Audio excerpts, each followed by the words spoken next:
уже начинает моих детей поминать.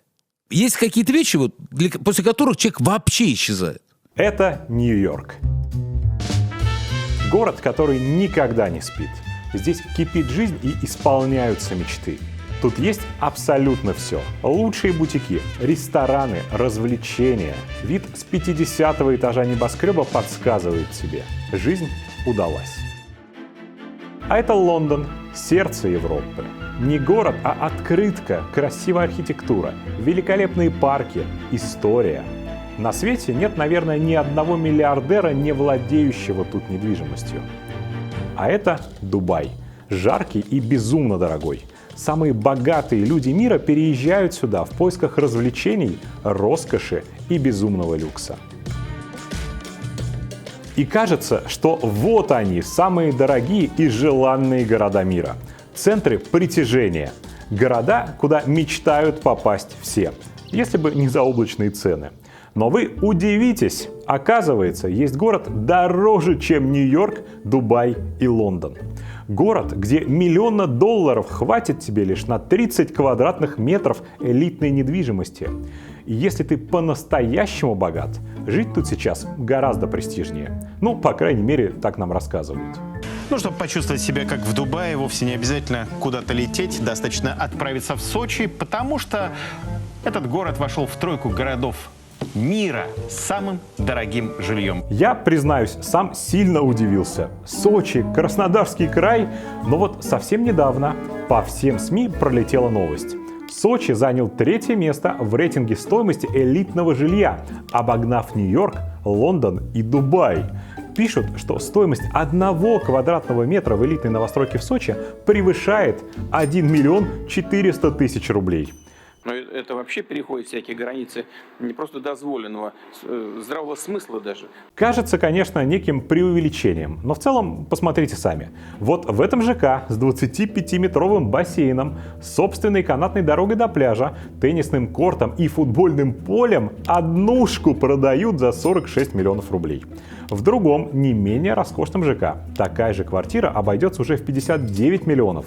Есть дома, где за апартаменты площадью 50 квадратных метров просят 175 миллионов рублей. Один из самых элитных районов в Сочи называется Сириус. Это совсем рядом с Олимпийским парком. Здесь есть коттеджный поселок, который лично мне нравится гораздо больше, чем модные стеклянные небоскребы. Первая линия, прямо у моря, до воды считанные метры, и у каждого собственный дом, с террасами, небольшим садом и личным бассейном. Никаких тебе страшных 5-метровых заборов, дома стоят прямо на набережной, они огорожены символическими перилами. Туда-то мы с вами сегодня и отправимся. А зачем?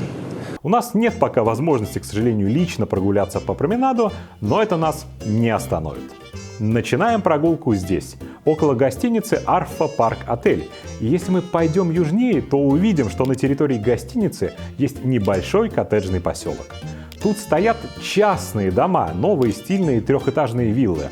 И это не виллы для гостей и туристов, это частные владения. Каждая такая вилла стоит аж $500 миллиона рублей. Это очень дорого. Даже на знаменитой Рублевке, известной своими безумными ценами, похожий дом можно приобрести сильно дешевле. А тут 500 миллионов рублей просто за сочинскую летнюю дачу. Интересно, кто же может себе такое позволить? Наше любопытство подогревается тем, что часть владельцев этих вилл засекречена. Мы нашли этот поселок достаточно давно, когда в Росреестре еще можно было заказать выписку и узнать, кому принадлежит дом на самом деле. Вот этот, например, записан на семью действующего губернатора Липецкой области, члена Высшего совета партии «Единая Россия» Игоря Артамонова. Он банкир в прошлом, но, предположим, может себе такое позволить.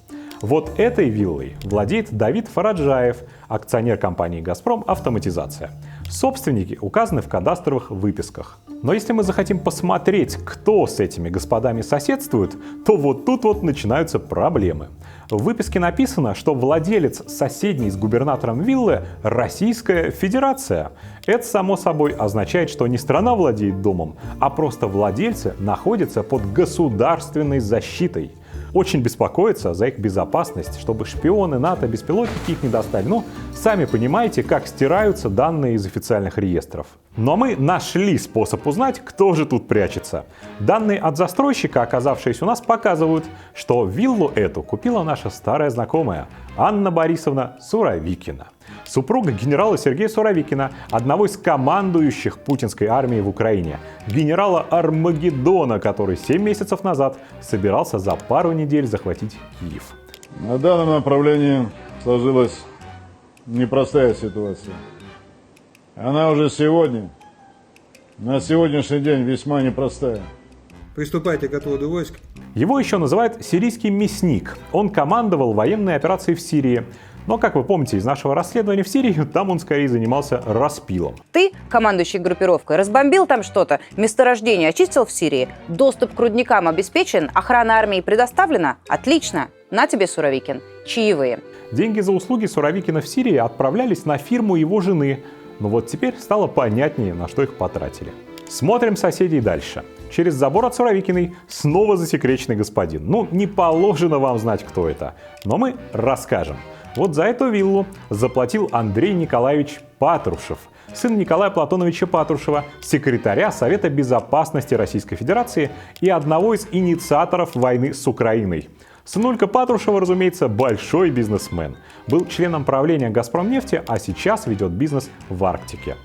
По диагонали от Патрушева, подальше от моря, за именем Российская Федерация укрылся скромно некий Сергей Шишкин.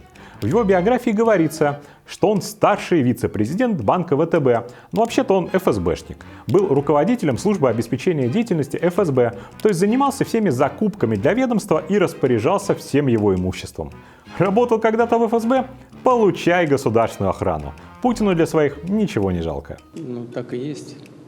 Но последний, четвертый засекреченный дом, честно говоря, поставил нас в тупик.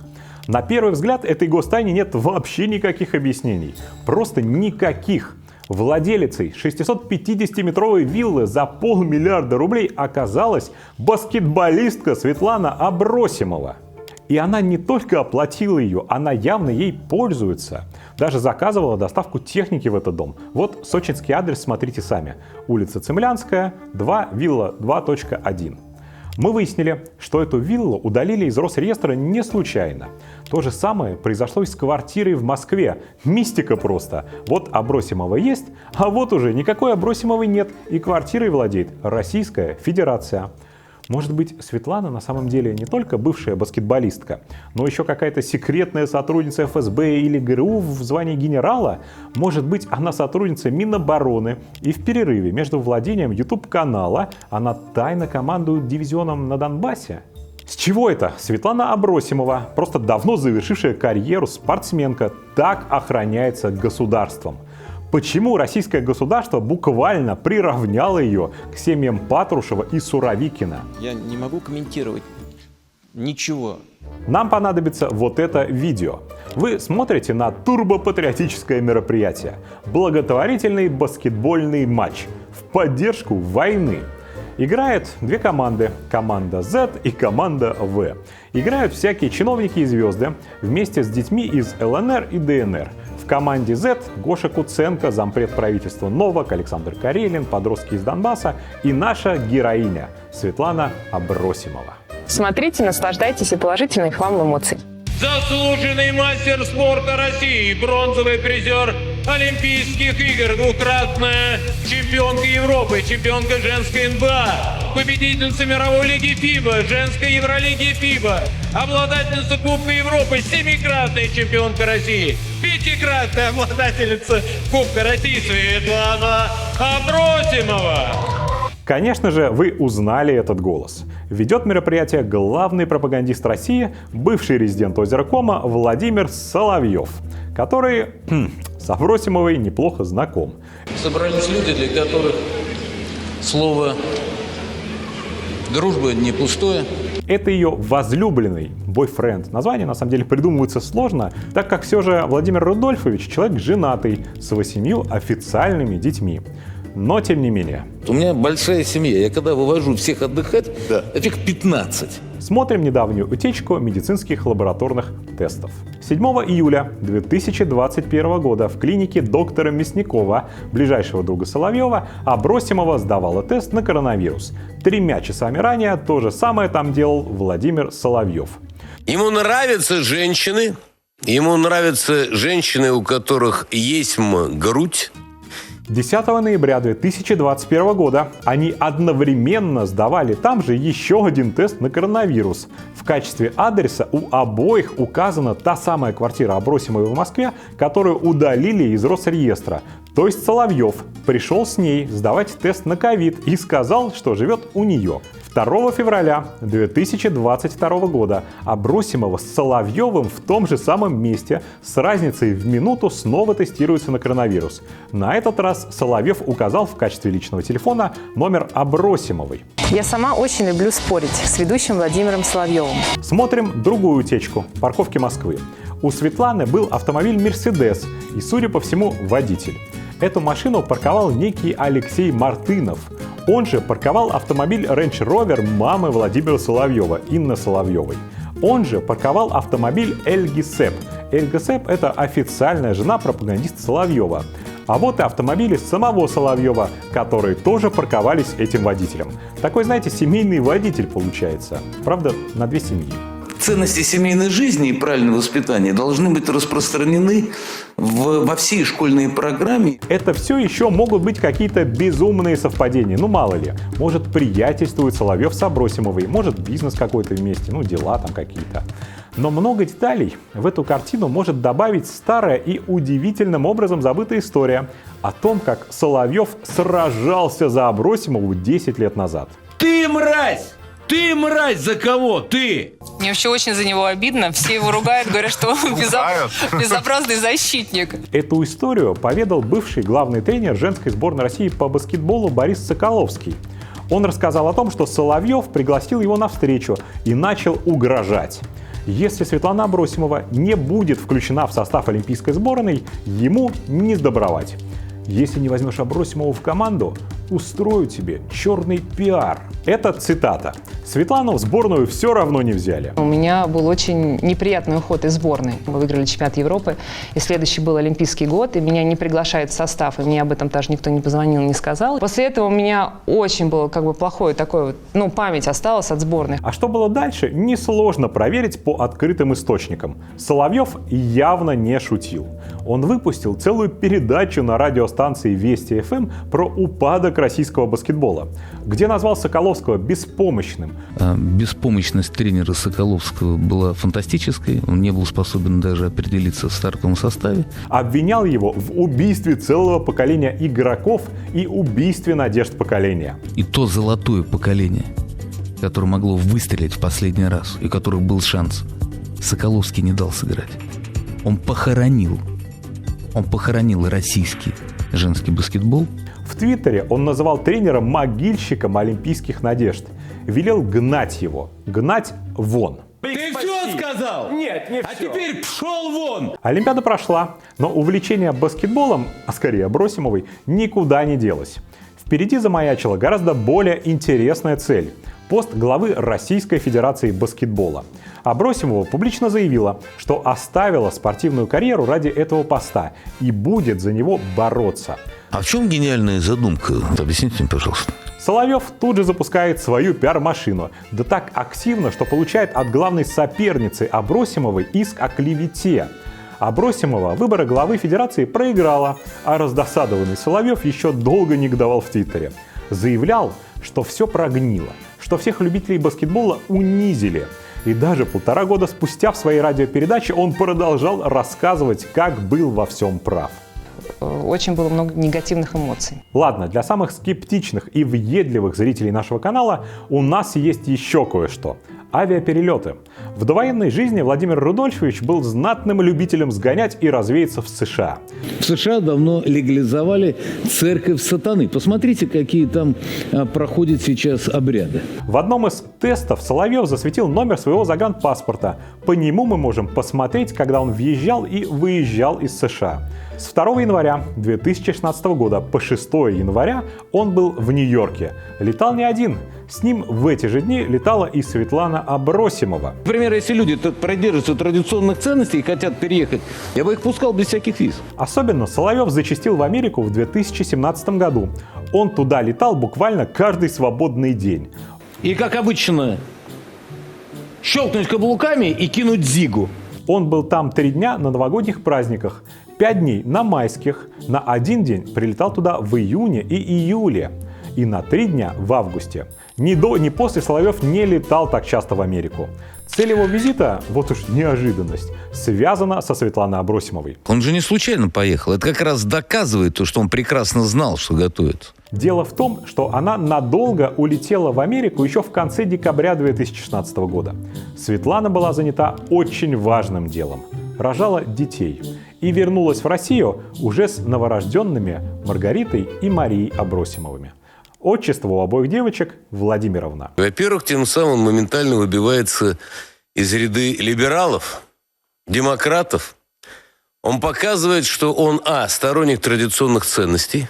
Их гражданство по факту рождения – США. Точно такое же, как у другой дочери Соловьева, рожденной в США, Екатерины. США и коррупция идут рука об руку. И не только у них. У самой любовницы Соловьева, находящейся фактически под государственной защитой, тоже американский паспорт. Вот его номер, который мы нашли в данных о перелетах. Американские корреспонденты говорят, наверное, в России вами гордятся, вас там будут встречать в аэропорту. А меня, в принципе, даже никто не спросил, ты вообще возвращаешься и можно ли с тобой поговорить? Мы поговорили с несколькими людьми из окружения Соловьева, и нам все подтвердили. У него действительно давно есть секретная семья, 2 детей, и он часто появляется в том самом суперэлитном доме в Сочи. Фотографий Соловьева с Абросимовой на публике немного, но он по сей день комментирует ее игры в баскетбол, зовет в эфиры и репостит в социальных сетях. Важное замечание. Мне абсолютно наплевать на личную жизнь Владимира Соловьева. Пусть у него будет хоть 3-я, хоть 5-я, 125-я жена и еще 50 детей. Это не важно, это не наше с вами дело. Пусть они своими семьями живут как хотят. Но мне не наплевать вот на что, и это меня просто в бешенство приводит. Какого, спрашивается, черта российское государство занято тем, что засекречивает данные какого-то клоуна-пропагандиста и отдельно засекречивает все данные его любовницы? Соловьева, который просто безвылазно сидит в ушах у миллионов россиян и своим откровенным враньем промывает им мозги, зарабатывая при этом миллиарды. Нет большего агрессора, чем Соединенные Штаты Америки. Сначала нам говорили, мол, государство обеспечивает безопасность силовиков и военных, чтобы никакие украинские диверсанты не могли их найти в Росреестре. А по факту мы видим дома за 500 миллиона рублей сынули Патрушева, жены Суровикина и любовницы, Соловьева, которые взяты фактически под государственную защиту. То есть сначала они наворовали, развязали никому не нужную войну, а теперь еще под предлогом этой войны просто скрывают свое имущество от всех нас, чтобы мы, не дай бог, не узнали про него и не рассказали всем. И, боже мой, должен же быть хоть какой-то предел лицемерию Соловьева. Не существует в России более отчаянного врага Запада, чем он.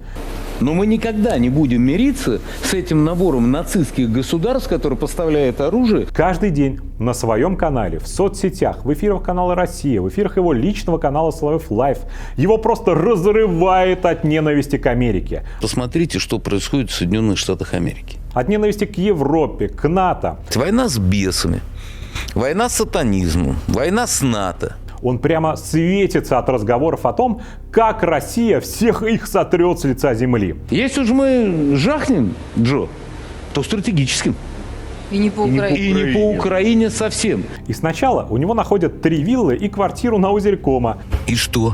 А теперь еще и выяснилось, что главный патриот и защитник традиционных ценностей Соловьев специально отвез свою любовницу-американку в США, чтобы родить там детей с американским гражданством. Оказывается, Запад во главе с США продолжает не только дело Гитлера, как он говорит, но и род Владимира Соловьева. Вся их борьба с Западом, которую используют как предлог для войны, это все грандиозный обман. Нет в России человека более привязанного к Западу, чем Владимир Соловьев. С его жизнью на озере Кома и с его детьми-американцами. Соловьев знает, Путин рано или поздно закончится, а ему надо будет строить себе новую жизнь. И Соловьев, как типичный путинский прихлебатель, приготовил для себя и семьи запасной аэродром на этом самом Западе. А россияне, пусть сами как-нибудь расхлебывают результаты его многолетней работы. Сейчас будет рецессия, будет безработица, им будет нечего есть. Хе-хе-хе. А у нас все будет. Я очень вас прошу, помогите распространить наше расследование. Давайте вместе сделаем так, чтобы это видео дошло до тех, кого Соловьев обманывает каждый день. Давайте поможем этим людям увидеть, что из себя на самом деле представляет российская пропаганда. Не забывайте прислать нам информацию, которая может пригодиться для расследований. И подписывайтесь на этот канал. Здесь говорят правду. Свободу Алексею Навальному.